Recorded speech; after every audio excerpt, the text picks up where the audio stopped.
नमस्कार विद्यार्थी मित्र हो. इयत्ता 12वी विषय मराठी आपल्या पाठ्यपुस्तकातील पाठ क्रमांक 10 दंतकथा आज आपण अभ्यासणार आहोत.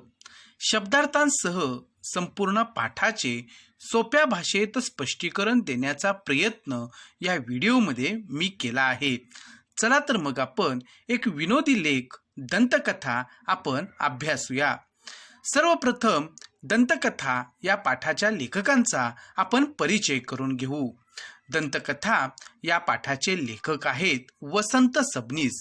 त्यांचा कालखंड आहे इसवी सन 1923 ते इसवी सन 2002. सुप्रसिद्ध लेखक, विनोदकार, नाटककार म्हणून लेखक वसंत सबनीस यांना ओळखले जाते. सबनीस यांनी लेखनास प्रारंभ केला तो कवितेने. साहित्यिक क्षेत्रातील प्रवास हा कविता लेखनाने लेखक वसंत सबनीस यांनी केला. नंतर ते विनोदी लेखनाकडे वळले आणि त्यानंतर त्यांनी विनोदी लेखन केलेलं आहे.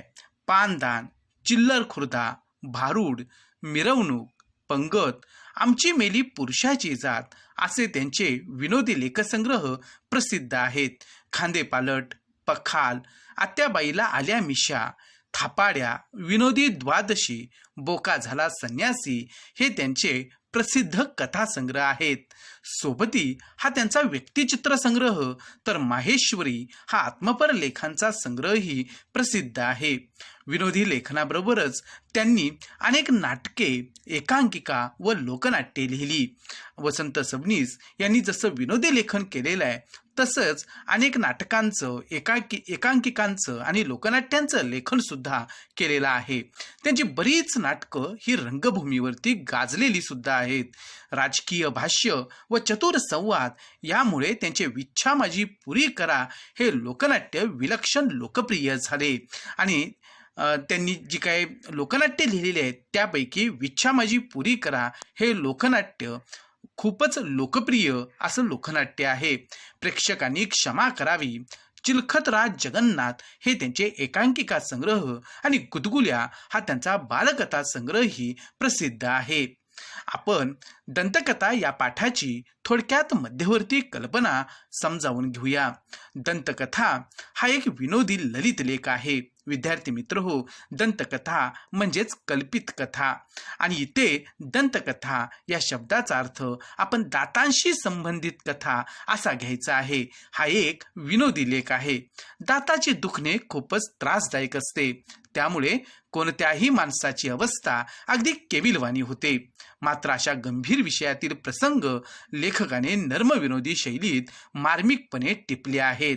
आपण सगळ्यांनीच दातदुखीचा अनुभव कधी ना कधीतरी घेतलेला असतो. त्यामुळे दातदुखी काय असते आणि एकदा दातदुखी सुरू झाली की आपली अवस्था कशी होते हे आपण सांगायला नको. आणि याही परिस्थितीमध्ये म्हणजे दातदुखीसारख्या गंभीर परिस्थितीमध्ये लेखकांनी अतिशय विनोदी शैलीमध्ये हा गंभीर विषय अतिशय छान प्रकारे इथे हाताळलेला आहे. आणि अतिशय छान अशा प्रकारचं भाष्य या दंतदुखीवरती त्यांनी केलेलं आहे. दाताच्या दुखण्याची असह्यता, त्या प्रसंगी माणसाची होणारी दयनीय अवस्था आणि त्यामधून घडणारा प्रसंगनिष्ठ विनोद वाचकाला खळखळून हसवतो.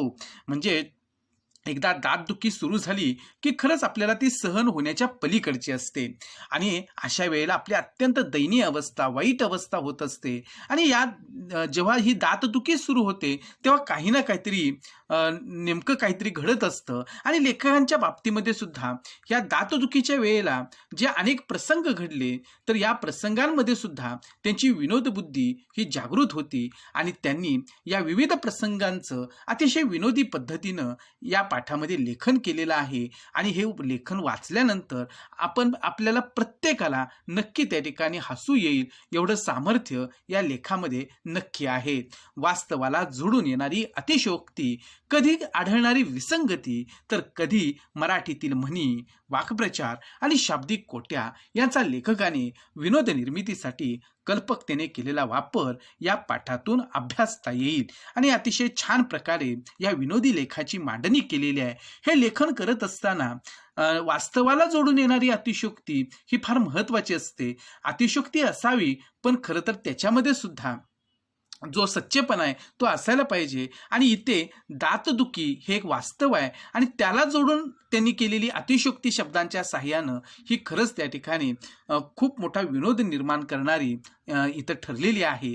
कधी कधी त्या ठिकाणी काही विसंगती, विरोधाभास जो आहे तो आपल्याला आढळतो आणि हे सगळं त्यांनी मराठीतील काही म्हणी असतील, वाक्प्रचार असतील, शाब्दिक कोट्या. आता शाब्दिक कोट्या म्हणजे अर्थातच विनोदी कल्पना की ज्या शब्दांच्याद्वारे केलेले असतात.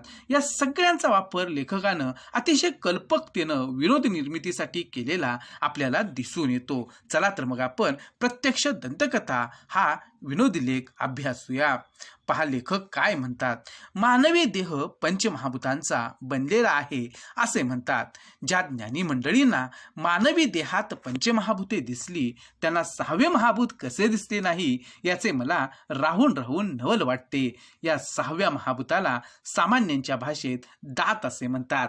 आता लेखक म्हणतात की मानवी देह हा पंचमहाभूतांचा बनलेला आहे आणि ही खरी गोष्ट आहे की पंचमहाभूत म्हणजे पृथ्वी, आप, तेज, वायू व आकाश ही 5 मूळ तत्व आणि या मूळ तत्वांनी आपला मानवी देह बनलेला आहे असं मानलं जातं. आणि ज्या ज्ञानी मंडळींना मानवी देहात ही जी पंचमहाभूतं दिसली त्यांना 6वं महाभूत कसं दिसलं नाही याचं लेखकांना आश्चर्य वाटतं. आणि हे जे 6वं महाभूत आहे तर या 6व्या महाभूताचं नाव सर्वसामान्यांच्या भाषेमध्ये दात आहे असं त्या ठिकाणी लेखक इथे सांगतात. म्हणजे मानवी देह हा खरं तर पंचमहाभूतांनी बनलेला आहे, पण लेखक इथं विनोदाने म्हणतात की खरं तर आणखी एक महाभूत आपल्याला त्या ठिकाणी माहिती असायला पाहिजे आणि ते म्हणजे दात हे. आणि ह्या दातांच्या विषयीच लेखक इथं आता सांगणार आहेत. माझ्या मते दात ही परमेश्वराने मारून ठेवलेली मेख आहे. आता मेख मारणं किंवा मेख म्हणजे काय तर एखादी खोच, गूढ गोष्ट. आणि मेख मारणं याचा अर्थ मोठ्या युक्तीनं एखाद्या कामात अडचण निर्माण करून ठेवणं. आणि लेखक असं म्हणतात की माझ्या मते दात ही परमेश्वरानं मारून ठेवलेली मेख आहे की परमेश्वरानं मानवी जीवनामध्ये निर्माण केलेली अडचण किंवा एक गूढ गोष्ट जी आहे किंवा मानवी जीवनामध्ये एक जी खोच निर्माण केलेली आहे तर ती म्हणजे दात नावाची. आणि दात हीच परमेश्वरानं मारून ठेवलेली मानवी जीवनातली मेख आहे असं लेखक इथं विनोदानं सांगतात. मानवी देहाची सर्व रचना परिपूर्ण केल्यानंतर जवळजवळ 6-7 महिन्यांनी ही दाताची कल्पना परमेश्वराला सुचली असावी. म्हणजे प्रत्येक वाक्यामध्ये इथं विनोद असलेला आपल्याला दिसतो की मूल जन्माला आलं की लगेच त्या ठिकाणी काय त्याला दात येत नसतात. आणि आपल्या सगळ्यांची अवस्था हीच आहे की आपण जन्माला आल्यानंतर आपल्याला 5-6 महिन्यांनी दात येण्याची प्रक्रिया जी आहे तर ती सुरू होत असते. आणि लेखक इथं विनोदानं म्हणतात की माणसाच्या देहाची सगळी रचना परिपूर्ण केल्यानंतर जवळजवळ 6-7 महिन्यांनी ही दाताची कल्पना कदाचित परमेश्वराला सुचलेली असावी. नाहीतर इतर सर्व अवयव एकदम फुटत असताना दातच तेवढे एखाद्या सभेच्या मुख्य पाहुण्यासारखे मागाहून काय यावेत. आता इथे जाता जाता हा एक शाब्दिक कोटी इथं केलेली आहे की एखादा मुख्य कार्यक्रम असेल तर त्या कार्यक्रमासाठीचा मुख्य पाहुणा जो असतो, प्रमुख पाहुणा जो असतो तो नक्की त्या ठिकाणी उशिरा येतो. अगदी त्या पद्धतीनं आपलं सगळं शरीर जे आहे तर ते जन्माला आल्यानंतर 6-7 महिन्यांनीच हे दात त्या ठिकाणी कसे येत असावेत असा प्रश्न त्या ठिकाणी लेखकांनी इथे उपस्थित करून विनोद निर्माण केलेला आपल्याला दिसतो. पुढे ते म्हणतात की तुटलेले बोट पुन्हा उगवल्याचे माझ्या तरी पाहण्यात नाही किंवा पहिले नकटे नाक गळून पडून त्या जागी नवे नाक आल्याचंही ऐकिवात नाही. पण दात हा एकच अवयव असा आहे की जो 2-2दा उगवतो. खरंच लेखकांच्या विनोद बुद्धीला आपण दाद द्यायला पाहिजे. लेखक असं म्हणतात की तुटलेलं बोट पुन्हा उगवत नाही हे आपल्याला सगळ्यांना माहिती आहे. तसं नकटं नाक सुद्धा गळून पडून त्या जागी नवीन नाक आलेलं आहे हे सुद्धा आपण कधी ऐकलेलं नसतं. मग दात हा एकच अवयव 2-2दा कसा त्या ठिकाणी उगवतो असं त्या ठिकाणी लेखक म्हणतात. म्हणजे दुधाचे दात असतात ते पडून पुन्हा आपल्याला नवीन दात येत असतात आणि हे अशा पद्धतीनं दात 2-2दा कसे काय त्या ठिकाणी उगवत असतात हे सुद्धा त्या ठिकाणी लेखकांना आश्चर्याची गोष्ट वाटते. आणि पुढे ते म्हणतात की तेव्हा माणसाला शरण आणताना तृण धरायला एखादी चांगली जागा असावी म्हणून ही दातांची योजना झाली आहे याबद्दल माझी तरी खात्री आहे. तसं दातांनी माणसाला काय दिलं आहे. दुसरा कुठलाही अवयव उगवताना माणसाला त्रास होत नाही, पण दात हे त्रास दिल्याशिवाय उगवत नाहीत. ते येताना ताप आणि गेल्यावर पश्चाताप. किती सुंदर रचना इथं शब्दांची केलेली आहे पहा.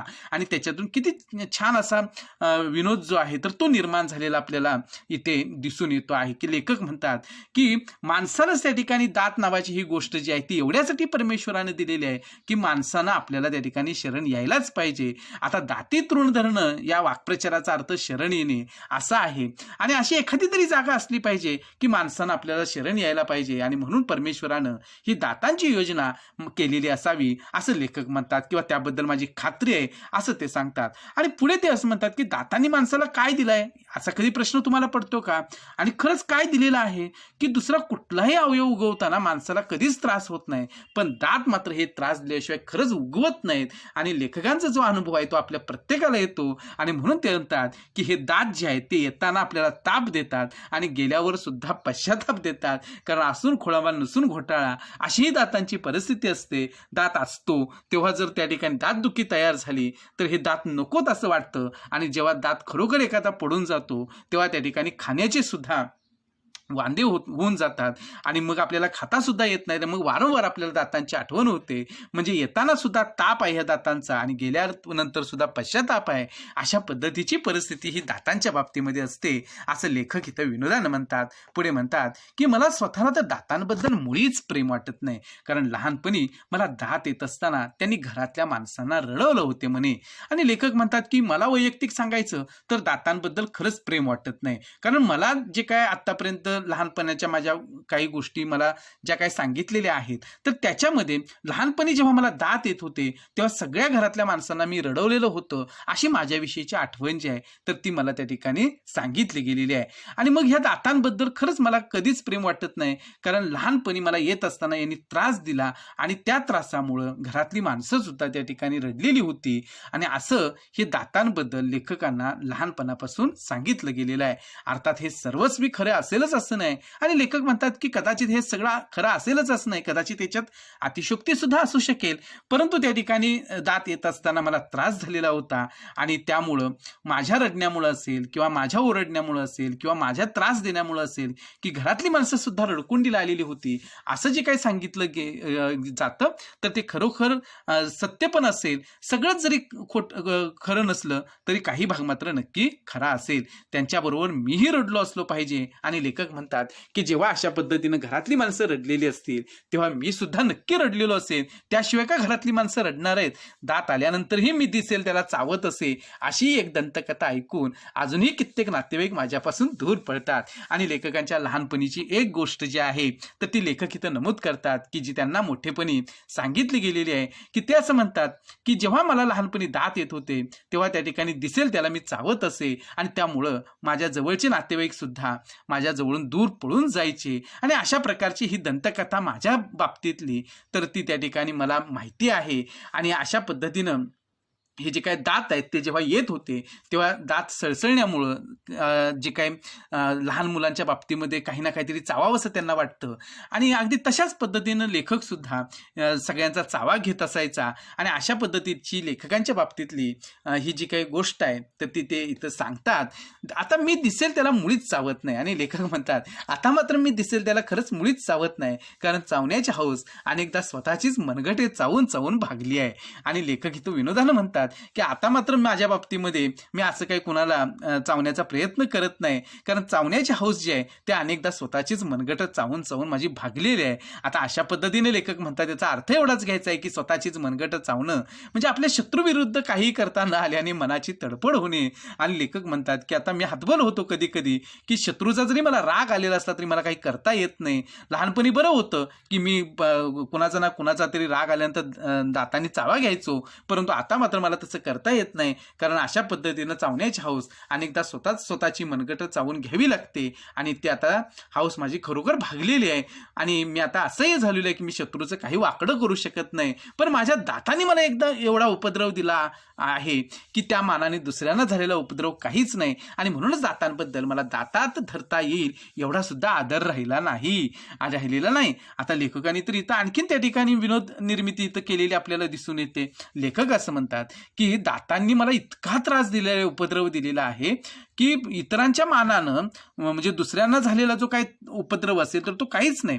आणि मला एवढा त्या ठिकाणी ह्या दातांचा त्रास झालेला आहे, त्या तुलनेमध्ये इतरांना खरंच एवढा त्रास झालेला नसेल. आणि म्हणून दातांबद्दल दातात धरता येईल म्हणजे अगदी एखादी क्षुल्लक सामान्य वस्तू जी दातात धरता येते, धरता येऊ शकते, तर तेवढा सुद्धा आदर म्हणजे थोडा सुद्धा आदर जो आहे तर तो त्या ठिकाणी दातांबद्दल मला उरलेला नाही. एवढं त्या ठिकाणी ह्या दातांनी मला त्रास दिलेला आहे असं लेखक म्हणतात. माझ्याप्रमाणे मराठी भाषेलाही दातांबद्दल आदर नाही असंही मला नंतर आढळून आले. बघा लेखकांची लेखणी कशी आहे की लेखक या ठिकाणी हे सगळं दातांबद्दल सांगत असताना लेखक म्हणतात की मला दातांनी एवढा त्रास दिला की मला दातांबद्दल थोडा सुद्धा आदर राहिलेला नाही. आणि ते मराठी भाषेमध्ये घुसतात आणि ते म्हणतात की मराठी भाषेत सुद्धा दातांबद्दल फारसं काही चांगलं लिहिलं गेलेलं नाही. म्हणजेच मराठी भाषेला सुद्धा दातांबद्दल आदर वाटत नसावा. कारण मराठी भाषेत अशी म्हण किंवा शब्दप्रयोग नाही की ज्यात दातांबद्दल मंगल भावना व्यक्त झाल्या आहे. आणि लेखक म्हणतात की आतापर्यंत मला असं मराठी भाषेमध्ये कुठं आढळलेलं नाही एखादी म्हण किंवा एखादा शब्दप्रयोग की ज्याच्यामधून दातांबद्दल काहीतरी चांगली भावना व्यक्त केलेली आहे, मंगल भावना व्यक्त केलेली आहे, अशुभ भावना व्यक्त केलेली आहे. असं कधी त्या ठिकाणी मी त्या ठिकाणी अशी एक म्हण शब्दप्रयोग कधी ऐकलेलं नाही किंवा माझ्या वाचनात आलेलं नाही. ज्या म्हणी व शब्दप्रयोग दातांशी निगडीत आहेत त्या दारिद्र्य, भिकारपणा, असभ्यपणा यांचे प्रत्यंतर घडवणारे आहेत. आणि लेखक म्हणतात की ज्या म्हणी दातांशी संबंधित आहेत, जे शब्दप्रयोग दातांशी संबंधित आहेत त्याच्यामधून दारिद्र्य, भिकारपणा, असभ्यपणा याचंच त्या ठिकाणी त्या वर्णन करतात किंवा त्याचं दर्शन घडवतात. नाही म्हणायला प्रेमविव्हल कवींनी प्रेयसीच्या दातांना कुंदकळ्यांपर्यंत नेऊन पोचवलं असेल तेवढाच अपवाद. आणि लेखक म्हणतात जरी मराठी भाषेमध्ये अशा पद्धतीनं दातांशी संबंधित एखादी म्हण शब्दप्रयोग आढळत नसला, मंगल असं काही लिहिलेलं नसलं, तरी सुद्धा कवींनी प्रेमविव्हल कवी जे आहेत की प्रेमासाठी व्याकुळ झालेले जे कवी आहेत त्यांनी मात्र प्रेयसीच्या दातांना कुंदकळ्यांची, आता कुंदकळ्या म्हणजे काय तर कुंदा नावाच्या फुलझाडाच्या कळ्या, तर ह्या कुंदकळ्यांची उपमा जी आहे तर ती त्या ठिकाणी ह्या प्रेमविव्हल असणाऱ्या कवींनी आपल्या कवितेमध्ये ह्या प्रेयसी जी आहे तर त्या प्रेयसीच्या दातांना ह्या कुंदकळ्यांची उपमा जी आहे तर ती दिलेली आहे. एवढाच काहीसा चांगला अपवाद जो आहे तर तो ह्या दातांच्या बाबतीमध्ये मला आढळतो. तरी पण केवळ प्रेयसीच्या दातांत जीव अडकून तिच्या प्राप्तीसाठी झगडणाऱ्या प्रियकराचं उदाहरण माझ्या तरी ऐकिवात नाही. परंतु लेखक पुढे जाऊन असं म्हणतात की जरी त्या ठिकाणी ह्या प्रेयसीच्या दातांना अशा पद्धतीने कुंदकळ्यांची उपमा दिलेली असली तरी सुद्धा की प्रेयसीच्या दातात जीव अडकून तिच्या प्राप्तीसाठी झगडणारा प्रियकर कुठे या ठिकाणी मराठी भाषेमध्ये आलेला आहे त्याचं एखादं सुद्धा उदाहरण माझ्या वाचनात नाही, ऐकिवात नाही. डोळे, रंग, ओठ, एखादा तीळ, एखादी खडी माणसाला गुंतवतात, पण दात पाहून वेडा झालेला प्रियकर मला अजून भेटावायचा आहे. आणि लेखक असं म्हणतात की बघा की मराठी भाषेमध्ये डोळ्यांचं किती सुंदर वर्णन असतं, रंगाचं किती सुंदर वर्णन असतं, प्रेयसीच्या ओठांचं किती वर्णन असतं, एखादा तीळ जरी त्या ठिकाणी गालावरती असेल तर त्या तिळाचं किती सुंदर वर्णन असतं, एखादी गोड खळी त्या ठिकाणी गालाला पडत असेल प्रेयसीच्या तरी सुद्धा त्या ठिकाणी त्याचं किती छान वर्णन केलेलं असतं. पण दात पाहून वेडा झालेला प्रियकर जो आहे तो मात्र मला अजून भेटलेला नाही असं लेखक म्हणतात. लहानपणी जे न घासल्याबद्दल मार खावा लागतो, तरुणपणी जे फार घाशीत बसल्याबद्दल वडील माणसांची बोलणी खावी लागतात, व्यवहारात जे कोण केव्हा पडेल याचा भरोसा नसतो आणि जे दंतवैद्याकडे जायला भाग पडतात ते दात, अशी माझी दातांबद्दलची कल्पना आहे. किती विनोदी व्याख्या ह्या दातांबद्दलची लेखकांनी केलेली आहे. पहा की लहानपणी जे न घासल्याबद्दल मार खावा लागतो आणि हा अनुभव आपल्याला सगळ्यांना येतो. तरुणपणी जे फार घाशीत बसल्याबद्दल वडील माणसांची बोलणी खावी लागतात, म्हणजे दात जास्त घासले तरी वडील माणसं आपल्याला बोलत असतात. व्यवहारात दात कोण कुणाचे केव्हा पाडेल याचा सुद्धा विश्वास नसतो आणि दंतवैद्याकडे जायला भाग पाडत असतात ते सुद्धा हे दात असतात. आणि अशीच माझी दातांबद्दलची कल्पना आहे. एवढा त्रास या दातांनी मला दिलेला आहे असं लेखक म्हणतात. मनुष्य स्वभावाप्रमाणे मीही प्रथम दातांची पर्वा केली नाही. लेखक असं म्हणतात की मानवी स्वभावाप्रमाणे दात जरी दुखला तरी असू दे, दुखू दे, 2-3 दिवसांनी आणखीन थांबेल असं त्या ठिकाणी आपण म्हणत असतो. अगदी त्या पद्धतीने लेखक म्हणतात की मनुष्य स्वभाव असतो त्याप्रमाणे मी सुद्धा पहिल्यांदा दातांची काही पर्वा केली नाही, दात दुखणाऱ्या माणसांची अवहेलना केली. आणि लेखक असं म्हणतात की ज्यांचा दात दुखायचा तर त्या माणसांची मात्र मी काही वेळेला अवहेलना केली, तिरस्कार केला, द्वेष केला, एवढ्याच्या दातदुखीचं एवढं मोठं कौतुक लोक का करतात हे मला कळत नसे. आणि जेव्हा जेव्हा दातदुखी होते तेव्हा अर्थातच आपलं लक्ष कशात लागत नसतं. आणि काही माणसं तर दातदुखी सुरू झाली की गालाला हात लावून बसत असतात आणि आपण म्हणतो की ही एवढा मोठा माणूस आणि दात दुखतोय म्हणून असा घाबरून बसलेला आहे किंवा गालाला हात लावून बसलेला आहे, एवढा हातबल झालेला आहे असं आपण त्या ठिकाणी म्हणत असतो. पण जावे त्यांच्या वंशात तेव्हा कळे की ज्याच्या वाट्याला दंतदुखी येते त्याला त्या वेदना माहिती असतात आणि मग त्या पद्धतीने त्या वेदना किती असह्य असतात हे जेव्हा जेव्हा आपल्याला दातदुखी काय असते हे कळतं किंवा आपले दात दुखायला लागतात तेव्हा आपल्याला हे सगळं लक्षात येतं. पण लेखक असं म्हणतात की दात इतरांची जेव्हा दुखायची तेव्हा त्यांची मी अवहेलना केली आणि काही वेळेला मी एवढ्याच्या दातदुखीचं एवढं मोठं कौतुक लोक का करतात हे मला कळत नसे असं वाटायचं. आमच्या परशा पहिलवानासारखा मस्त गडी सुद्धा दातांपुढे चारी मुंड्या चित झालेला मी पाहिला आणि तेव्हा मला दातदुखीचा जरा संशय आला. पण लेखक असं म्हणतात की मी पाहतो तो जो काही परशा नावाचा पहिलवान आहे. आता पहिलवान म्हटलं की आपल्याला सगळ्यांना माहिती आहे की पहिलवान कसे शरीराने बलदंड असतात, ताकदवान असतात आणि अशा पद्धतीनं हा परशा पहिलवान होता आणि मस्त गडी होता. परंतु दातांपुढे चारी मुंड्या चित व्हावं लागलं त्याला, म्हणजे पराभूत व्हावं लागलं, सपशेल पराभूत व्हावं लागलं. आणि असा एवढा मोठा दांडगा पहिलवान असणारा हा परशा की ह्या दातांपुढे मात्र त्या ठिकाणी पराभूत होतो. तेव्हा मात्र त्या ठिकाणी लेखकाला ह्या दातदुखीचा जरा संशय आला आणि मग त्याला ह्या दातदुखीचं नेमकं त्या ठिकाणी त्रास काय असू शकतो हे जरा त्या ठिकाणी त्याचं गांभीर्य लक्षात आलं. आणि पुढे त्या ठिकाणी त्या परशाबद्दल ते आता सांगतायत की परशा हा जन्मापासून पहिलवान आणि हा जो परशा होता तर तो जन्मापासूनच पहिलवान होता.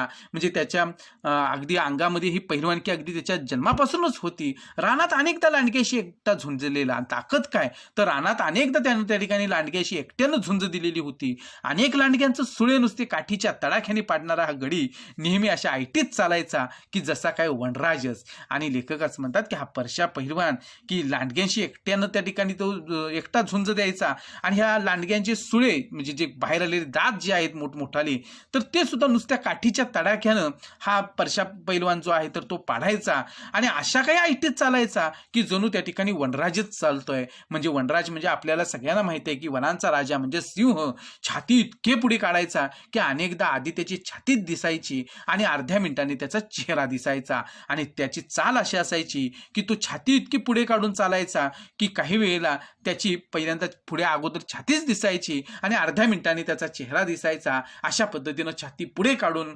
चालण्याची त्याची सवय होती. अशा ऐटीत तो चालायचा. आता पैलवान असतो आणि त्याच पद्धतीनं चालणार, जणू त्या ठिकाणी सिंह त्या ठिकाणी जंगलातून चालावा तशा पद्धतीची त्याची चाल होती. रस्त्यात भेटला की काय रे कुठं निघालास असा त्याच्या दृष्टीने अत्यंत प्रेमळ पण माझ्या दृष्टीने अतिशय उर्मट असा सवाल करायचा. आणि लेखक म्हणतो की जेव्हा हा परशा मला एखाद्या रस्त्यामध्ये कुठेतरी भेटायचा तेव्हा तो त्या ठिकाणी मला हमखास विचारायचा की काय रे कुठं निघालास. आता असं एकेरी कुणी बोलवलं की आपल्याला सुद्धा थोडं राग येतो आणि काय र कुठं निघालास अशी जरा थोडी जरब असलेली भाषा असेल तर आपल्याला सुद्धा आवडणार नाही. लेखक सुद्धा असं म्हणतात की त्याच्या दृष्टीने खरं तर ही प्रेमळ अशा पद्धतीची विचारपूस होती पण माझ्या दृष्टीने मात्र अत्यंत उर्मट असा हा सवाल होता, प्रश्न असायचा आणि मला त्याचा खूप राग यायचा ह्या परशाचा की अशा पद्धतीचा हा उद्धट मला कसं काय त्या ठिकाणी बोलू शकतो. आणि लेखकाला त्याचा राग यायचा हा प्रश्न विचारल्याबद्दल. आणि मग तो त्या ठिकाणी लेखक म्हणायचा की तो परशा म्हणायचा की चाललोय कुस्ती मारायला येतोस.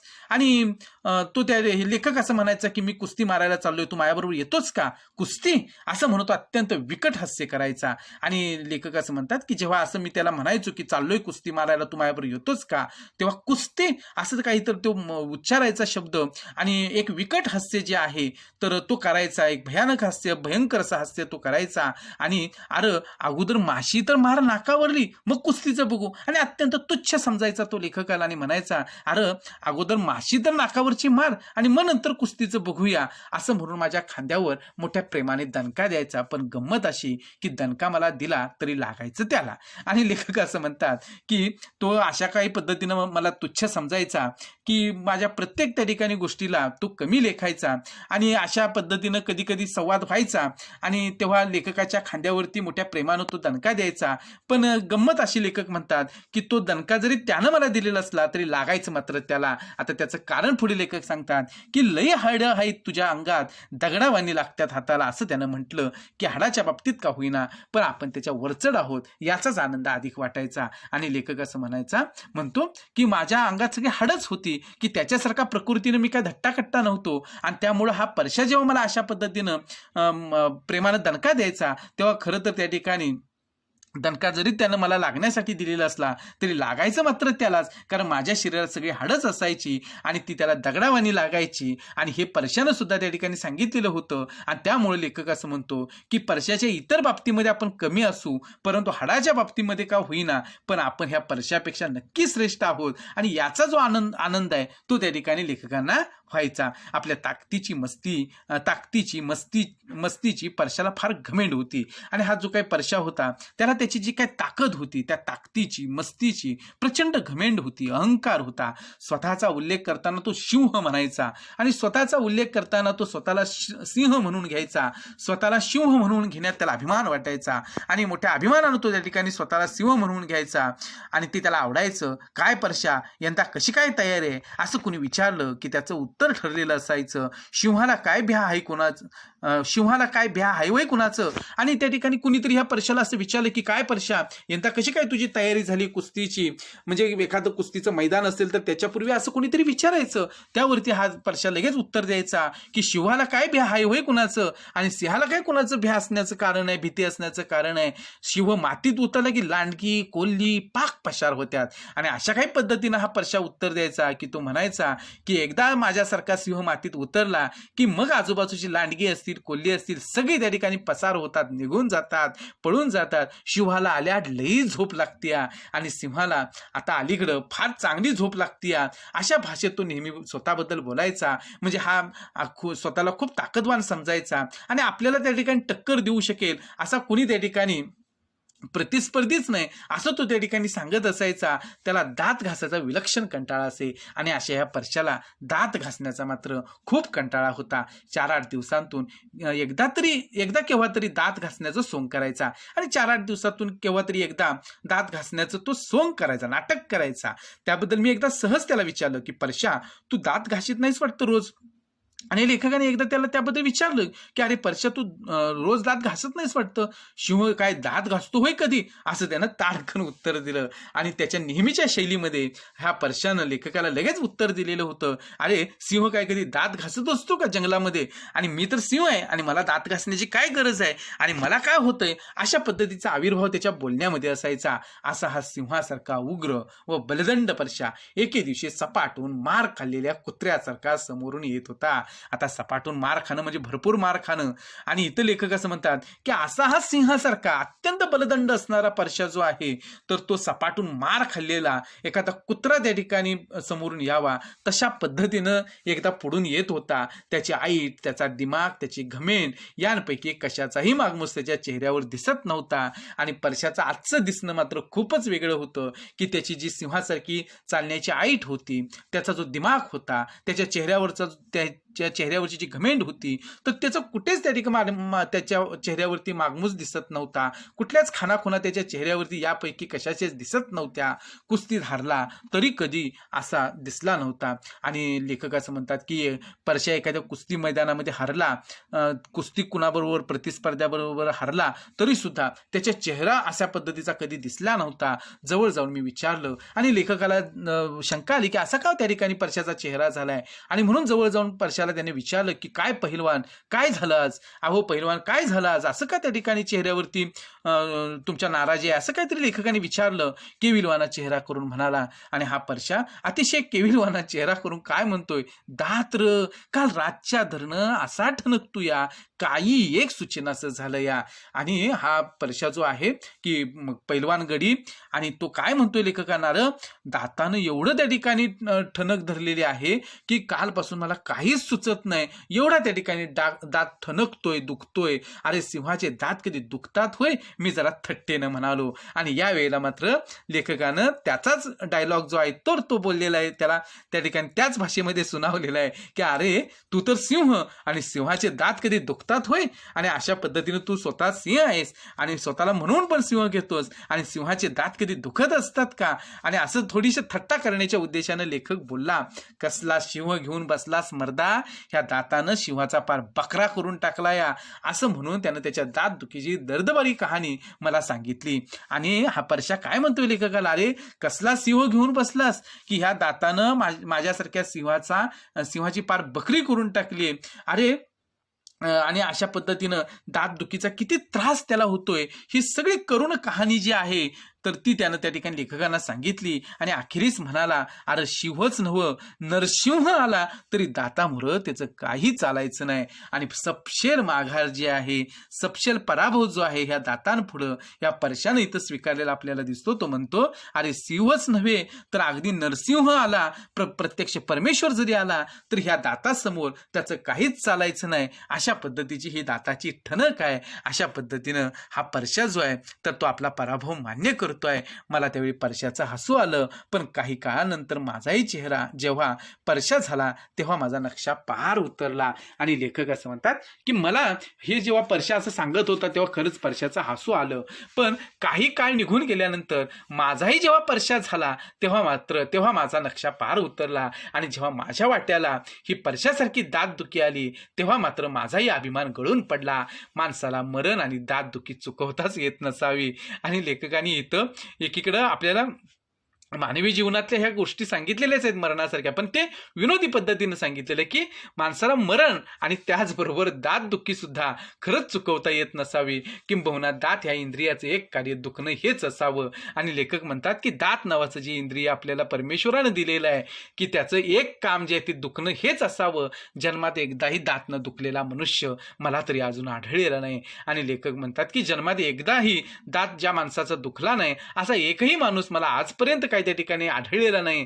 असा कुणी असलाच तर तो कमनशिबीच असला पाहिजे. आणि लेखक म्हणतात की असा जर कोण असेल की ज्याचा आजपर्यंत दात दुखलाच नाही तर तो खरंच त्या ठिकाणी दुर्दैवी असला पाहिजे, कमनशिबी असला पाहिजे.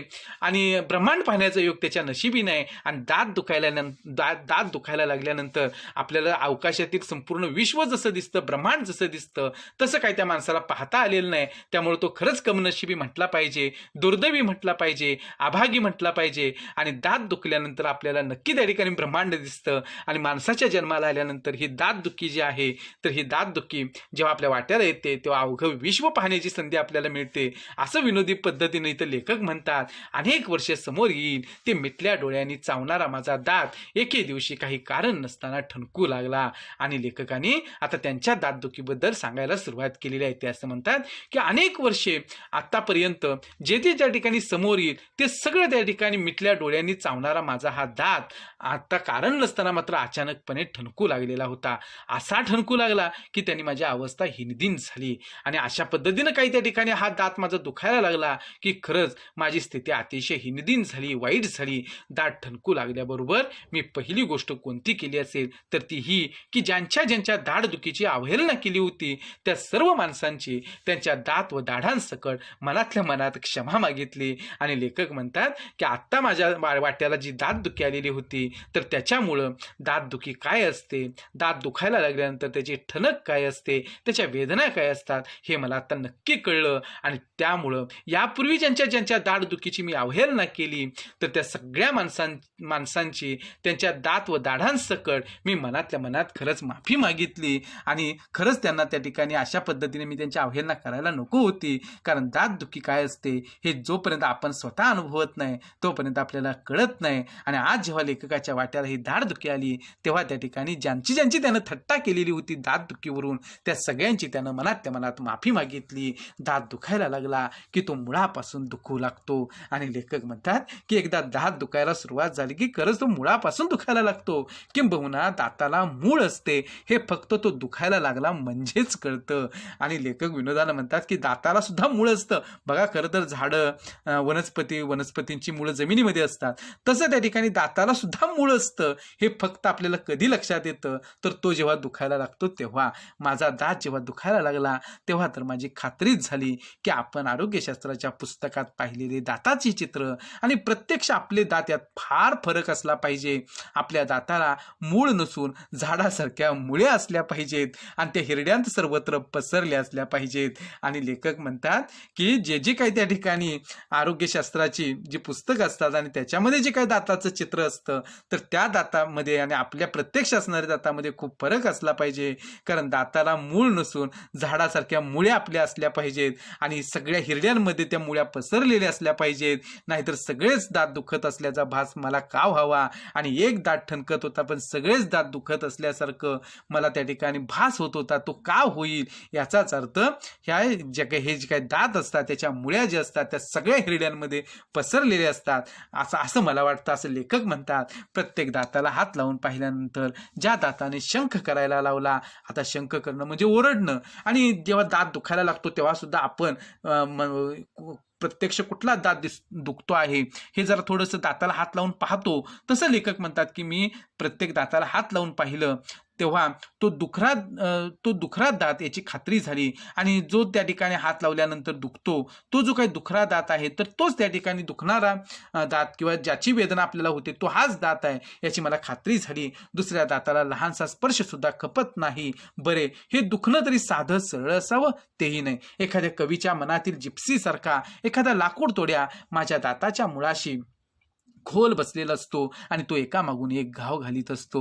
आणि लेखकांनी ह्या दातदुखीचं अत्यंत भयानक असं वर्णन केलेलं आहे की दातदुखी जेव्हा आपली होते तेव्हा त्या ठिकाणी लेखक असं म्हणतात की एखादा जिप्सीसारखा म्हणजे एखादा त्या ठिकाणी भटक्या जमातीतला एखादा लाकूड तोड्या असावा आणि त्या लाकूड तोड्यानं जसं त्या ठिकाणी हातातल्या कुऱ्हाडीच्या साह्यानं झाडाच्या मुळावरती घाव घालावेत अगदी तशा पद्धतीनं एकामागून एक घाव जो आहे तर तो ह्या दातांच्या मुळांवरती पडत असतो जेव्हा दात दुखत असतो. आणि त्याच्यामुळे त्याची ठणक जी आहे ती आणखीन तीव्र होते असं लेखक म्हणतात आणि दात दुखायला लागतो.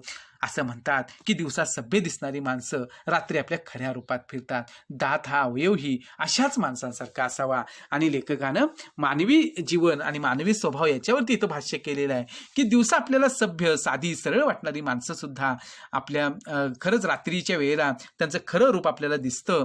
आणि दात हा अवयव सुद्धा अशा माणसांसारखाच असावा की जी दिवसा त्या ठिकाणी अतिशय सभ्य असतात पण रात्री मात्र फार विचित्र आपल्याला अनुभवायला येत असतात.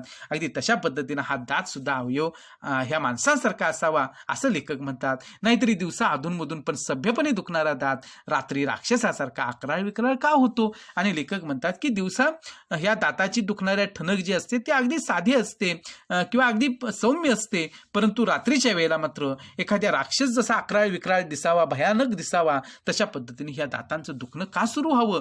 दातांत आणि चोरांत साम्य असतं ते याच बाबतीत दोघेही रात्री गडबड करतात. आणि लेखक या दातांची तुलना चोरांबरोबर करतात. ते म्हणतात की दातात आणि चोरात साम्य हेच आहे की सारखेपणा हाच आहे की दोघेही रात्री गडबड करतात. म्हणजे दात सुद्धा प्रचंड दुखतो तो रात्रीच्याच वेळेला आणि चोर सुद्धा चोरी करतात ते रात्रीच्याच वेळेला आणि दोघेही त्या ठिकाणी आपल्याला त्रास देण्याचं काम करतात. आणि म्हणून इथं दातांची तुलना ह्या चोरांबरोबर करताना लेखकांनी इथे सुद्धा आपल्या विनोद बुद्धीचा वापर केलेला आहे. पुढे ते असं म्हणतात, दात दुखण्याने मी आध्यात्मिक तत्वचिंतनही करतो आणि दात दुखतात तेव्हा मी त्या ठिकाणी अध्यात्मामध्ये शिरतो आणि अध्यात्मामध्ये सुद्धा ह्याच्याबद्दल काही ना काहीतरी चिंतन त्या ठिकाणी असेल आणि ते चिंतन करण्याचा मी प्रयत्न करतो. दात दुखतो तेव्हा मला साक्षात्कार होतो की दात हेच सत्य आहे. आणि अध्यात्मामध्ये जसं त्या ठिकाणी काही गोष्टी काही कल्पना त्या ठिकाणी स्पष्टपणे मांडलेल्या असतात तसं त्या ठिकाणी आपल्या डोळ्यांनी दिसणारे दात हेच काही ते सत्य आहे. जग मिथ्या आहे आणि बाकीचं जग सगळं खोटं आहे, आभासी आहे असं लेखक म्हणतात. त्या क्षणी संसार आसार वाटतो.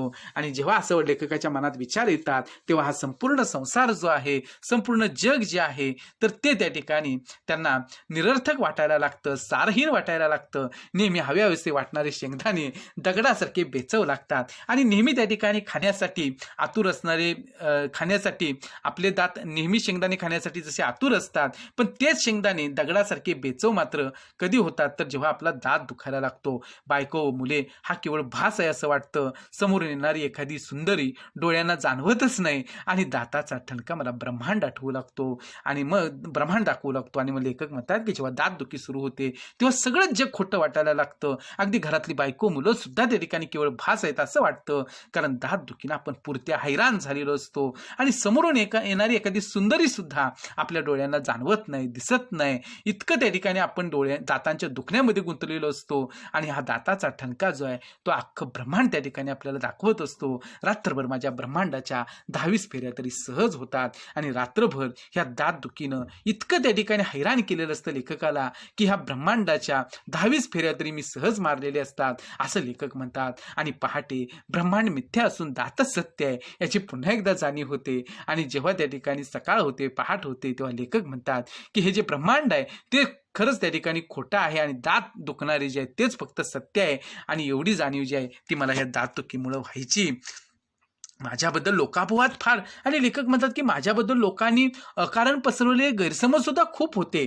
दातदुखी ही त्यातून सुटलेली नाही आणि माझी दातदुखी जी आहे तर ती सुद्धा याच्यातून सुटली नाही. माझ्या दातदुखीबद्दल सुद्धा लोकांनी खूप काही अफवा पसरवलेल्या होत्या. माझ्या दातदुखीच्या काळात सबंध आळीला रात्रभर झोप मिळत नाही असं म्हणतात, पण माझा यावर विश्वास नाही. आणि अशीच एक लोकांनी अफवा पसरवलेली होती की जेव्हा ह्या लेखकांचा दात दुखत असतो किंवा दातदुखीचा त्यांना त्रास सुरू होतो तेव्हा अख्खी गल्ली जी आहे, आळी जी आहे तर त्या आळीला रात्रभर झोप मिळत नाही. का तर लेखक दातदुखीमुळं मोठमोठ्यानं ओरडत असतात आणि त्यामुळं अख्ख्या गल्लीला त्या ठिकाणी रात्रभर झोप लागत नाही असं त्या ठिकाणी सगळेजण म्हणतात. पण माझा यावर विश्वास नाही असं लेखक म्हणतात, कारण ही अतिशयोक्ती होती. अर्थात आळीतील सर्व लोक आळीपाळीने माझ्या घरात डोकावून फक्त दातदुखीच ना असा सवाल करून जातात, हे खरं आहे. पण यावरून त्यांना झोप येत नाही असा निष्कर्ष काढणं बरोबर नाही. आणि लेखक हेही मान्य करतात की माझ्या दातदुखीमुळं माझं ओरडणं ऐकून आळीतले गल्लीतले सगळे जे लोक आहेत तर ते आळीपाळीनं एकानंतर एक त्या ठिकाणी येऊन घरामध्ये माझ्या डोकावून बघतात आणि दातदुखीचं आहे का इतर काय झालेलं आहे हे त्या ठिकाणी बघून जात असतात. आणि हे मात्र त्या ठिकाणी खरं आहे. पण यावरून त्यांना त्या ठिकाणी रात्री झोप येत नाही हा मात्र त्या ठिकाणी निष्कर्ष काढणं काही बरोबर नाही असं लेखक म्हणतात. मागच्याच दातदुखीच्या वेळी मी पलंगाच्या कोपऱ्यात दोन्ही हातात तोंड धरून बसलो होतो. दातदुखीच्या काळात सामान्यतः मी असाच बसतो.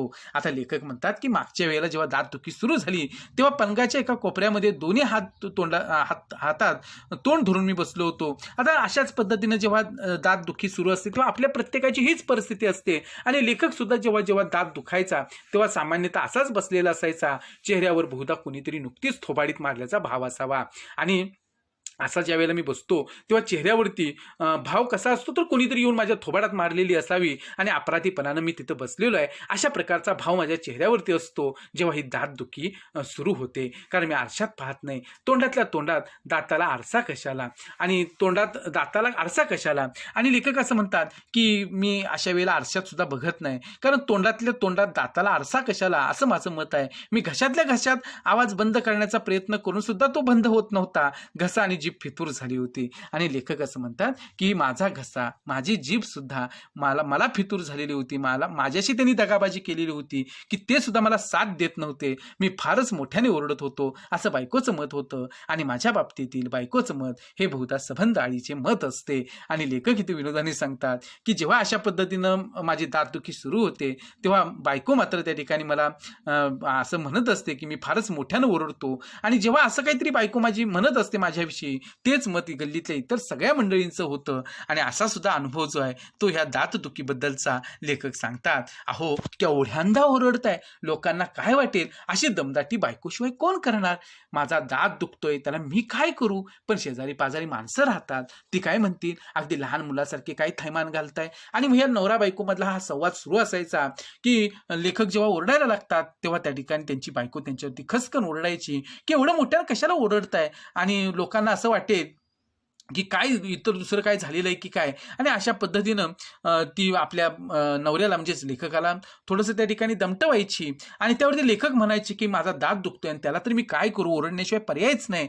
पण बायको लगेच म्हणायची की शेजारी पाजारी माणसं राहतात याचं भान आपण नको का ठेवायला, आणि लहान मुलासारखं काय एवढं त्या ठिकाणी गोंधळ घालायचा आहे दातदुखीमुळं. दात दात दात मी चिडून म्हणालो. आणि लेखकाची दातदुखी एवढी तीव्र झाली असायची की तो ओरडायचा की हे सगळं दातांमुळं होतंय.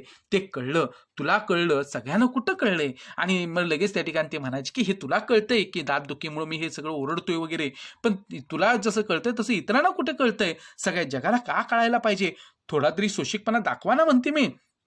आणि ही बायको म्हणायची लेखकांना की सगळ्या जगाला कशाला कळायला पाहिजे ह्या सगळ्या गोष्टी की तुमचा दात दुखतोय ते, आणि मग कशाला ओरडायला हवं एवढं मोठमोठ्यानं, आणि थोडी सहनशीलता त्या ठिकाणी बाळगा ना, असं त्या ठिकाणी ही लेखकाची बायको जी आहे ती लेखकांना म्हणायची. तू लाख म्हणतेस, दात तुझा नाही तो माझा आहे. आणि लेखक खरंच त्या ठिकाणी हातभर झालेले असायचे आणि ते म्हणतात की तू लाख असं म्हणशील की कशाला ओरडायला काय झालं म्हणून वगैरे, पण दात काही तुझा दुखत नाही, तो माझा आहे. आणि दुखणारा दात काय असतो हे माझं मला माहिती आहे. माझ्या दातदुखीबद्दल मी किती ओरडावं हे ठरवणारी तू कोण, आणि माझा जेव्हा दात दुखतो तेव्हा त्या ठिकाणी ते किती ओरडावं ह्या त्रासामुळं हे ठरवणारी तू कोण, असं लेखक त्या ठिकाणी वाद घालायचा बायको बरोबर. मग खुशाल ओरडा. आणि मग बायको सुद्धा म्हणायची की मग ठीक आहे, तुम्हाला नाही ना पटत, मग खुशाल मोठ्यानं ओरडा, ओरडीन सोडतं की काय, आई ग मेलो. आणि लेखक सुद्धा त्या ठिकाणी तिला लगेच म्हणायचे आपल्या बायकोला की हो हो ओरडीनच सोडतो की काय. आणि अशा पद्धतीने त्या वेदना ते व्यक्त करायचे. आता गप्प बसा जरा, मी कापूर देते दाताखाली धरायला. आणि मग बायको म्हणायची असं ओरडू नका, आता जरा शांत बसा, दाताखाली धरायला मी थोडा कापूर देते आणि त्या कापरामुळं तुमचा ठणका थोडा कमी होईल. नको, सरळ बत्ता आण आणि दातावर हाण, वेळ लागले की काय तुम्हाला. आणि लेखक असं म्हणायचे की सरळ बत्ता आण आणि माझ्या दातावरती घाल, वेळ लागली की काय तुम्हाला, असं बायको लगेच म्हणायची. तू खल करू नकोस, बत्ता आण. आणि तू आता त्या ठिकाणी निरर्थक चर्चा करत बसू नको, तो बत्ता आण. इश्य, मेला एवढा दात दुखतोय तरी शब्दावर कोटी करायची सोडू नका. आणि लेखकाची बायको त्या ठिकाणी लगेच म्हणायची की अहो एवढा तुमचा दात दुखतोय तरी त्या ठिकाणी विनोद बुद्धी तुमची काय त्या ठिकाणी थांबत नाही. तेवढ्यात बाहेर कुणीतरी आलं. बायको जाऊन पाहून आली आणि खालच्या आवाजात मला म्हणाली दाते आले आहेत. आणि कुणीतरी बाहेर त्या ठिकाणी आल्याचं लक्षात आलं आणि लेखकांच्या बायकोनं बाहेर जाऊन पाहिलं आणि खालच्या आवाजामध्ये लेखकाला त्यांनी सांगितलं तिनं की दाते आले आहेत, म्हणजे दाते आडनावाची व्यक्ती आली आहे. त्यावरती लेखकांचं म्हणणं काय बघा, ह्या दात्यांचा आणि दातांचा काही संबंध आहे की काय, माझ्या प्रत्येक दातदुखीच्या वेळी नेमके दाते कसे प्रथम येतात. आणि अशा वेळेला दाताशी संबंधित कुठलाही शब्द आणि त्याचा राग येणं स्वाभाविक आहे. आणि लेखक म्हणतात की माझ्या दातदुखीचा आणि हे जे काही दाते आहेत यांचा काहीतरी संबंध असला पाहिजे, कारण प्रत्येक दातदुखीच्या वेळेला हे नेमके दाते जे आहेत ते प्रथम कसे काय येत असतात. दातदुखीच्या काळात माझी सहनशक्ती फार खलास झालेली असते आणि ह्या दातदुखीच्या काळात सगळं सहन होण्याच्या पलीकडे गेलेलं असतं. दाते किंवा दातार ह्या दातांशी जवळीक दाखवणाऱ्या माणसाने भेटू नये असं वाटतं. आणि मग दाते आडनावाची व्यक्ती असू दे, दातार आडनावाची कुणी व्यक्ती असू दे, की दात नावाचं साधर्म्य त्यांच्या आडनावाशी असल्यामुळं त्यांच्याशी जवळीक दाखवणारे हे जे काही म्हणजे दातांशी जवळी दाखवणारे हे जे काही शब्द आहेत तर त्या माणसानं सुद्धा त्या ठिकाणी आपण भेटायला नको असं मला होऊन जातं. आणि त्यामुळे दाते दातार ही जी काही माणसं मला काही वेळेला भेटायला येतात ह्या दातदुखीच्या वेळेला, तेव्हा त्या ठिकाणी त्यांना भेटायलाच नको असं लेखकांना वाटत राहतं. माझ्या दातदुखीचं आणखी एक वैशिष्ट्य असं की माझ्या विव्हळण्याने शेजारी पाजारी गोळा होतात आणि माझ्या दाताच्या अध्यक्षतेखाली दातदुखी ती का होते, टाळावी कशी आणि झाल्यावर कोणते उपचार करावेत यावर एकदा तरी परिसंवाद होतोच. आता घरोघरी मातीच्या चुली, त्याप्रमाणे आपल्या शेजारी पाजारी आपली भारतीय संस्कृती फार वेगळ्या प्रकारची आहे. जेव्हा आपल्या घरामध्ये अशा पद्धतीची एखादी आजारी व्यक्ती असते तेव्हा त्याची विचारपूस करायला शेजारी पाजारी नक्की येत असतात. एकदा काय 10 वेळा ते येऊन जात असतात आणि आले की त्यांचं बसणं उठणं सुरू असतं आणि मग घरामध्ये असणाऱ्या पेशंटची अवस्था, आपल्या बसण्या उठण्यामुळे काय होत असेल याची काय त्या ठिकाणी त्यांना फिकीर नसते आणि बसल्यानंतर सुद्धा कोणते विषय त्या ठिकाणी काढावेत याचं सुद्धा भान काही जणांना नसतं. आणि मग असे काही विषय निघतात की त्याच्यामुळं खरं तर कदाचित काही वेळेला जो रुग्ण असतो, पेशंट असतो, त्याचं खच्चीकरण सुद्धा होण्याची शक्यता असते. आणि लेखकांच्या घरी सुद्धा ही दातदुखी लेखकांची सुरू झाली की आजूबाजूचे सगळे लोक त्या ठिकाणी येतात आणि लेखक म्हणतात की माझ्या दाताच्या अध्यक्षतेखाली दातदुखी ती का होते यावरती नक्की त्या ठिकाणी हा शेजाऱ्या पाजाऱ्यांचा परिसंवाद म्हणजे चर्चा एकदा तरी नक्की होत असते. उपस्थित वक्ते मोठ्या हिरिरीने त्यात भाग घेतात आणि हे उपस्थित वक्ते म्हणजे सगळे शेजारी पाजारी की ते सगळेजण त्या ठिकाणी मोठ्या आनंदाने त्याच्यात सहभागी घेतात. त्यांच्या चढाओढच असते भाग घेण्यासाठी चर्चेत आणि हीच मंडळी एवढ्या मोठ्याने बोलतात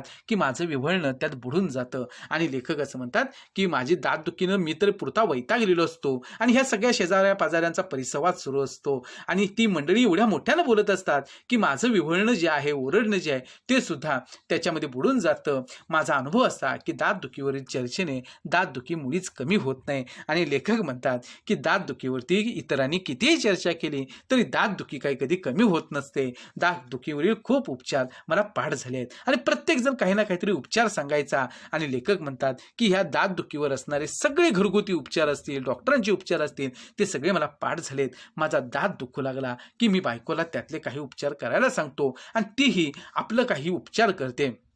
आणि लेखक म्हणतात की जेव्हा माझा दात दुखायला लागतो तेव्हा माझी जी बायको आहे त्या बायकोला काही उपचार करायला मी सांगत असतो आणि ही बायको जी आहे तर ती सुद्धा तिच्या पद्धतीने काही उपचार करत असते. अशी मिळून 20-25 प्रकारची औषधं बोळे माझ्या दातामागे लागतात. आणि जेव्हा दातदुखी सुरू होते तेव्हा अशा प्रकारची 20-25 प्रकारची तरी औषधं किंवा वेगवेगळ्या प्रकारचे जे बोळे दाताखाली ठेवायला देत असतात तर ते बोळे हे सगळे दाताच्या माझ्या मागे लागलेले असतात. 4 दिवसांनी दात दुखायचा थांबतो आणि मग 4-1 दिवसांनी दात दुखणं थांबून जातं. कशामुळे थांबला याचा शोध करायच्या मी भानगडीत पडत नाही. आणि लेखक म्हणतात की दात कशामुळे दुखायचा थांबला याचा शोध मी काही घेत बसत नाही. दात दुखणं थांबल्याचं कळल्याबरोबर परिसंवादातील सगळे वक्ते आपलाच उपचार लागू पडला की नाही याची खात्री करून घेण्यासाठी येतात. आणि लेखक असं म्हणतात की जेव्हा माझा दात दुखायचा थांबतो तेव्हा माझ्या दात दुखीवर परिसंवादामध्ये भाग घेतलेले सगळे शेजारी पाजारी जे आहेत की त्यांनी जे वेगवेगळे उपचार सांगितलेले असतात तर त्यातल्या आपल्या उपचारामुळे त्यांना फरक पडला की काय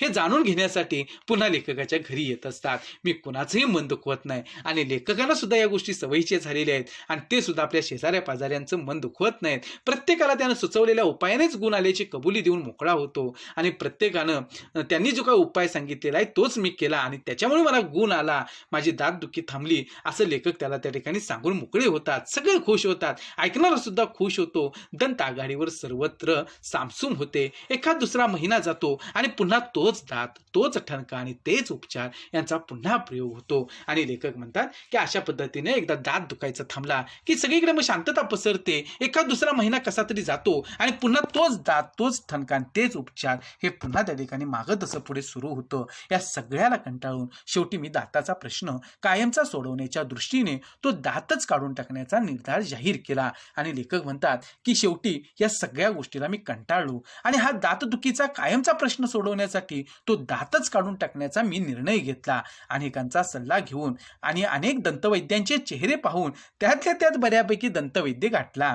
आणि आपल्याला दात दुखतो आणि मग तो काढून टाकण्याची जेव्हा वेळ येते तेव्हा हे जे काही डेंटिस्ट असतात की दंतवैद्य जे असतात की त्यांच्याकडे जायचं म्हणजे आपल्यावरती खरंच आपल्या जीवावरती आलेलं असतं. दात काढून घेण्याची एक प्रचंड भीती असते आणि ते दात दुखीने तर आपण बेजार झालेलो असतो आणि त्यात दातच काढून टाकायचा म्हणजे त्या ठिकाणी आणखीन आपण घाबरून जातो. आणि लेखक असं म्हणतात की मी अनेकांचा सल्ला घेतो आणि अनेक दंतवैद्याचे म्हणजे डेंटिस्टचे चेहरे पाहतो आणि त्यापैकी बऱ्यापैकी जो दंतवैद्य असेल तर त्याला मी गाठतो का कुणास ठाऊक. पण माझी अशी समजूत झाली की ज्याचे दात चांगले असतील असाच दंतवैद्य शोधणे बरे आणि जो डेंटिस्ट त्याचे दात चांगले असतील तर तोच खरा डेंटिस्ट आणि म्हणून त्यालाच त्या ठिकाणी गाठायचं असं लेखक म्हणतात. कारण त्यालाच खरं कळलेलं आहे की दातांची काळजी कशी घ्यावी. यापूर्वी आयुष्यात दंतवैद्याशी कसलाही संबंध आला नव्हता आणि तेच ठीक होतं असे संबंध आल्यावर वाटलं. आणि लेखक म्हणतात की यापूर्वी एखाद्याला डेंटिस्टकडे जाण्याची वेळ कधी माझ्यावरती आलेली नव्हती आणि तेच खरं चांगलं होतं.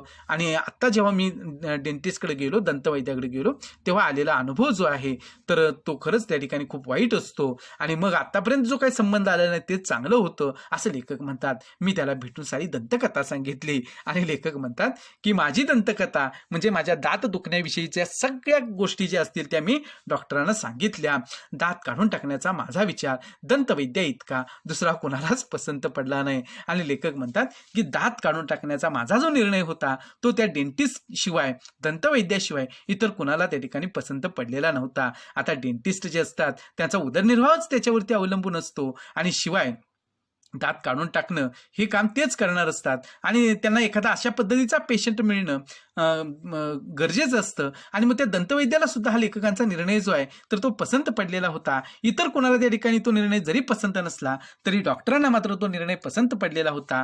आणि लेखक म्हणतात की माझ्या दाताविषयी काढून टाकण्याचा जो निर्णय होता तो काढून टाकण्याच्या निर्णयावर माझा आणि माझ्या डॉक्टरांचं एकमत होतं. दात काढण्याबाबत आमचे मतैक्य झाल्यावर पुढचा मार्ग सरळ होता आणि एकदा दात काढण्याबद्दल याबद्दल माझा आणि डॉक्टरांचं एकच मत झाल्यानंतर पुढचा मार्ग अगदी सरळ होता. फक्त दात काढायलाही पैसे द्यावे लागतात याचं वाईट वाटले.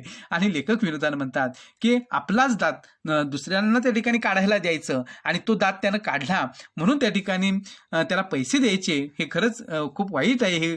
आणि अशा पद्धतीचं ह्या गोष्टीचं मला वाईट वाटलं. आता लेखकाची ही तर विनोद बुद्धी आहे ही, आणि पण माझी मीच समजूत घातली. पण लेखकाने मनाची समजूत कशी घातलेली आहे ते सुद्धा विनोदी पद्धतीने सांगितलेलं आहे की आपण डोक्याचे केस मुळासकट काढत नाही तरी पैसे देतो. आणि लेखक म्हणतात की बघा, आपल्या डोक्याचे जे केस असतात ते आपण त्या ठिकाणी मुळासकट काढत नाही, पण तरी सुद्धा आपण त्याचे पैसे देत असतो केस कापण्याचे. पण दात मुळासकट काढण्यासाठी पैसे दिले तर काय बिघडले? आणि दात तर इथे मुळासकट काढून टाकायचं आहे आणि मग अशा पद्धतीनं मुळासकट दात काढून टाकण्यासाठी जर पैसे दिले तर कुठे बिघडलं? असं त्या ठिकाणी लेखक आपल्या मनाची समजूत घालतो. आणि मी प्रामाणिकपणे सांगतो की 10-12 वर्षांपूर्वी दंतवैद्याबद्दलच्या खऱ्या दंतकथा ऐकल्या होत्या. त्यावरून दंतवैद्याची खुर्ची, दात उपटण्याची क्रिया इत्यादी सर्व गोष्टींबद्दल माझ्या मनात विक्राळ भीती होती, पण प्रत्यक्षात तसं काही वाटलं नाही. आणि लेखक म्हणतात की खरं तर मी तुम्हाला असंच सांगेन की 10-12 वर्षांपूर्वी जेव्हा मी एखाद्या दंतवैद्याबद्दल ऐकलेलं होतं तेव्हा त्याच्याविषयीच्या ज्या दंतकथा आहेत त्या मी ऐकलेल्या होत्या की त्याची बसण्याची खुर्ची असेल, त्याची दात उपटण्याची क्रिया असेल, ह्या सगळ्या गोष्टी ज्या आहेत तर त्या ऐकल्यानंतर तो दंतवैद्य किंवा त्या दंतवैद्याविषयीची एक प्रचंड भीती जी आहे तर ती मनामध्ये निर्माण झालेली होती. पण प्रत्यक्ष जेव्हा मी दात काढण्यासाठी आलो तेव्हा तसं काही घडलं नाही. दंतवैद्य अलीकडेच फार माणसाळलेले आहेत असं माझं प्रामाणिक मत झालं आहे. आणि पूर्वी ज्या पद्धतीनं हे दात डॉक्टर उपटून टाकायचे तर त्यापेक्षा आता खूप पद्धत चांगली झालेली आहे. आणि हे सगळे डेंटिस्ट जे आहेत ते आता माणसाळलेले आहेत. खरं तर प्राणी माणसाळलेले असतात, हे डेंटिस्ट जे आहेत ते माणसाळलेले आहेत असं लेखक विनोदानं म्हणतात. त्यानं माझ्या हिरड्यात इंजेक्शन देऊन इतका लिलया दात उपटला की मी आश्चर्यचकित होऊन पाहतच राहिलो. आणि लेखक म्हणतात की माझ्या हिरड्यांमध्ये इंजेक्शन देऊन, अर्थात हे इंजेक्शन भुलीचं इंजेक्शन असतं आणि ज्या ठिकाणचा दात काढायचा आहे त्याच्या आजूबाजूचा भाग तेवढा बधीर केला जातो भुलीच्या इंजेक्शननं. आणि आजकाल सगळेच डॉक्टर जे असतात, डेंटिस्ट, ते अशाच पद्धतीची उपचार पद्धती अंमलात आणत असतात. आणि त्या डॉक्टरांनी सुद्धा लेखकाच्या हिरड्यांमध्ये हे भुलीचं इंजेक्शन देऊन तो जो काही दुखणारा दात होता तो अगदी सहजपणे बाहेर काढला. आणि ते पाहून लेखक सुद्धा आश्चर्यचकित झाला. दात उपटण्याची क्रिया इतकी सोपी असेल असं वाटलं नव्हतं. आणि लेखक म्हणतात की दात उपटण्याची ही क्रिया जी आहे ती इतकी सोपी असेल असं वाटलं नव्हतं. मी आजवर शत्रूंना आणि शेजाऱ्यांना भांडणाच्या वेळी दात उपटून हातात ठेवीन, आता दात उपटून हातात ठेवीन याचाच अर्थ घमेंड उतरवणं असा त्या ठिकाणी असतो. दात घशात घालीन म्हणजे मी तुझा पुरता पराभव करेन, अशा पद्धतीनं शक्तीचं प्रदर्शन करणारी ही धमकी असते. आणि अशा धमक्या मी अनेकांना दिलेल्या होत्या, शेजाऱ्यांना दिलेल्या होत्या, माझ्या शत्रूंना दिलेल्या होत्या. आपण सुद्धा रागाच्या भरामध्ये तुझं दातच पाडीन असं काही वेळेला त्या ठिकाणी आपण म्हणत असतो. ग्रामीण बोलीभाषेमध्ये तर अशा पद्धतीचे शब्दप्रयोग नेहमी आपल्याला ऐकायला मिळतात. आणि लेखक सुद्धा अशा पद्धतीनं आपल्या शत्रूंना, शेजाऱ्यांना सुद्धा म्हटलेला होता. त्यांना काहीच अर्थ नव्हता. याची हळहळ दंतवैद्याच्या खुर्चीत असतानाच वाटली. आणि आता खरं तर या सगळ्या गोष्टींना म्हणण्याला काहीच अर्थ नव्हता. आणि याबद्दल दुःख जे आहे ते जेव्हा लेखक त्या दंतवैद्याच्या समोरच्या खुर्चीत बसलेला होता आपला दात काढून घेण्यासाठी, तेव्हा त्याला याची पुरती जाणीव झाली. दंतवैद्याने हात दाखवला, हाच तो खलदंत. आणि ह्या दंतवैद्यानं काय केलेलं आहे की जो काही लेखकाचा जो दुखणारा दात होता तर तो जो काही त्याने काढला तर तो दात जो आहे तर तो ह्या डेंटिस्टनं, दंतवैद्यानं लेखकांना दाखवला. हाच तो खलदंत. इथं शब्दप्रयोग किती आहे बघा विनोदी पद्धतीचा, की खल म्हणजे शत्रू आणि हा त्रास देणारा दात जो आहे, दंत जो आहे तो हाच आहे. ज्यानं माझ्या बायको पुढे हास्य केले तोच हा नीच दात. आणि लेखक जेवढं वाईट बोलायचं त्या दुखणाऱ्या दाताबद्दल तेवढं बोलतंय की ज्या बायको पुढं माझं हसं या दातानं केलं तोच हा नीच दात आहे, नतद्रष्ट आणि अत्यंत दुष्ट. तुला हेच शासन योग्य आहे आणि तुला काढून टाकलं ना हीच तुला शिक्षा योग्य आहे, असं मी उरलेले दात ओठ खाऊन मनाशी म्हणालो. आणि लेखक असं म्हणतात की माझ्या मनामध्ये त्या दुखणाऱ्या दाताबद्दल खरंच खूप राग होता. इतका त्यानं मला त्रास दिलेला होता आणि त्यामुळं दात ओठ खाऊन जेवढं मला बोलता येईल त्या दाताबद्दल वाईट तेवढं मी बोललो. आता पुन्हा तो ठणका जाणवणार नाही, पुन्हा ते बोळे धरावे लागणार नाहीत, पुन्हा बायकोचा उपदेश ऐकावा लागणार नाही. आणि लेखक म्हणतात की आता हा दातच काढून टाकल्यामुळं त्या दातदुखीचा ठणका जो आहे तर तो आता बसणार नाही, पुन्हा मला अशा दाताखाली बोळे कुठले धरावे लागणार नाहीत आणि पुन्हा बायकोचा उपदेश सुद्धा ऐकावा लागणार नाही. ह्या विचारांनी मी आनंदाने बेहोश झालो. आणि लेखक म्हणतात की याच गोष्टीचा मला आता आनंद झाला होता. उरलेल्या दातांना धाक बसावा म्हणून तो काढलेला दात घरी नेण्याचा विचार मनात येऊन गेला, पण त्या दाताची संगत सुद्धा नको असं वाटून मी तो दंतवैद्यालाच अर्पण केला. आणि लेखक म्हणतात की उरलेले इतर जे दात असतील तर त्या दातांना थोडीशी जरब बसावी, धाक बसावा, भीती वाटावी म्हणून काढलेला दात जो माझा होता तर तो घरी नेण्याचा मी विचार केला, पण त्या दाताची आता संगत सुद्धा नको, सोबत सुद्धा नको, एवढा त्यानं मला त्रास दिलेला होता. आणि मग शेवटी तो दात जो काढलेला माझा होता तो मी त्या दंतवैद्यालाच अर्पण केला. आता अर्पण करणे हा जो शब्दप्रयोग आहे तो सुद्धा विनोदी पद्धतीने इथं केलेला आहे. तो काय दात लेखकानं घरी आणला नाही. आनंदाने घरी आलो. दारातूनच ओरडून 4-5 शेजाऱ्यांना सांगितलं की तो तुम्हाला जागवणारा दात गेला, यापुढे दंतसप्ताह नाही. आणि लेखक जेव्हा त्या ठिकाणी दात काढून घरी आला तेव्हा दारात उभं राहूनच त्यानं इतर शेजाऱ्या पाजाऱ्यांना ऐकू जाईल अशा शब्दामध्ये सांगितलं की तो तुम्हाला जागवणारा दात गेला, यापुढे दंतसप्ताह नाही. आणि माझ्या दातदुखीमुळं, माझ्या ओरडण्यामुळं तुम्हाला सगळ्यांना जो काही त्रास व्हायचा, तुम्हाला रात्रभर जी काही झोप लागायची नाही, तर तो दात जो आहे तो गेला, म्हणजे मरण पावला. आता यापुढे दंतसप्ताह नाही. आणि एकदा दात दुखी सुरू झाली की पुढे जो आठवडाभर त्या ठिकाणी त्रास तुम्हाला सगळा सहन करावा लागायचा तो आता करावा लागणार नाही असं त्या ठिकाणी लेखक जाहीर करतो. आणि अशा पद्धतीनं लेखकांनी दंतदुखीसारखा एक विषय जो आहे, गंभीर विषय जो आहे, तर तो सुद्धा अतिशय छान प्रकारे विनोदी पद्धतीनं आपल्याला सांगितलेला आहे. आणि ललित गद्यामध्ये अशा पद्धतीनं लेखन करणं किंवा विनोदी लेखाचं लेखन करणं तर ही खरं तर खूप अवघड गोष्ट असते, पण लेखकांनी अगदी सहजपणे हा दंतदुखीसारखा गंभीर विषय सुद्धा अतिशय विनोदी पद्धतीनं सांगून मानवी स्वभाव असतील किंवा आपल्याला ह्या दंतदुखीचा होणारा त्रास असेल आणि त्याच्यामध्ये येणारा आपला जो अनुभव असेल तर हे सगळं त्या ठिकाणी अतिशय छान खुमासदार शैलीमध्ये लेखकांनी इथं व्यक्त केलेलं आहे. आज या व्हिडिओमध्ये आपण इथेच थांबणार आहोत. याच प्रकारचे व्हिडिओ पाहण्यासाठी हा चॅनेल सबस्क्राईब करायला विसरू नका. आज आपण इथेच थांबू. पुन्हा भेटू नवीन व्हिडिओ सहित पुढील भागात. तोपर्यंत धन्यवाद.